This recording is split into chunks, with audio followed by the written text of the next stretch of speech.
दोस्तों, अगर आप हिंदी साहित्य पढ़ते हैं, हिंदी साहित्य के विद्यार्थी हैं या हिंदी के बहुत अच्छे पाठक हैं, तो आपको कुछ महत्वपूर्ण पत्रिकाओं के जो बहुत ही अच्छी जनपक्षधर पत्रिकाएं हैं, जो किसी कॉरपोरेट घराने से नहीं संबद्ध हैं, अपने ही खर्चे पर निकलने वाली, अपने सहयोगियों के खर्चे पर निकलने वाली और बहुत ही उत्कृष्ट उनका जो स्तर है, ऐसी पत्रिकाएं आपको जाननी चाहिए। और बल्कि अब मैं तो कहता हूं कि उनकी सदस्यता आपको लेनी चाहिए और पढ़ना चाहिए। तो हमारे जो साहित्य का मूल रूप है वो आपको उसमें समझ में आएगा कि साहित्य में क्या लिखा जा रहा है, क्या उसका स्तर है। तो आइए मैं आपको बताता हूं कि कौन कौन सी पत्रिकाएं मेरे पास हैं, जो कि कई सारे विशेषांक भी हैं, इनमें कई सारे बहुत महत्वपूर्ण अंक हैं। तो चलिए मैं आपको एक एक पत्रिकाओं का परिचय सुनाता हूं। सबसे पहले पक्षधर पत्रिका है, जो कि विनोद तिवारी सर निकालते हैं। उनके संपादन में ये पत्रिका निकलती है।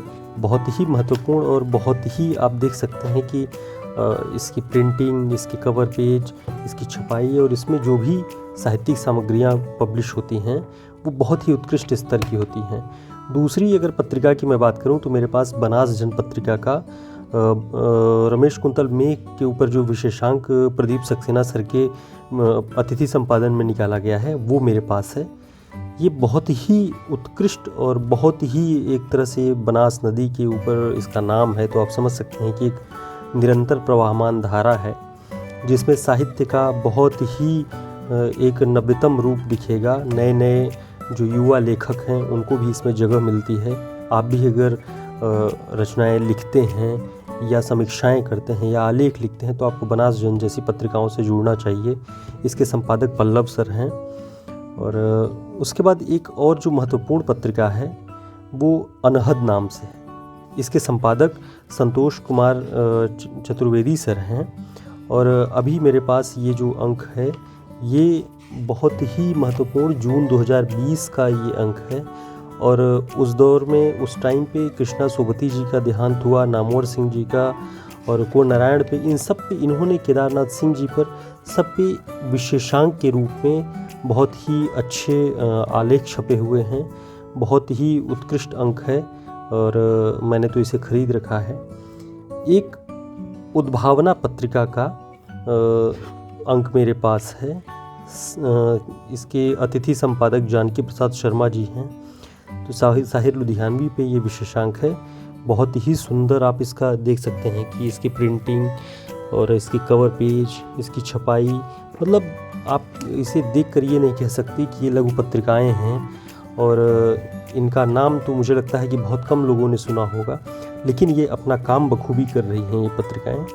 तो देखिए, अजय कुमार सर इसके संपादक हैं।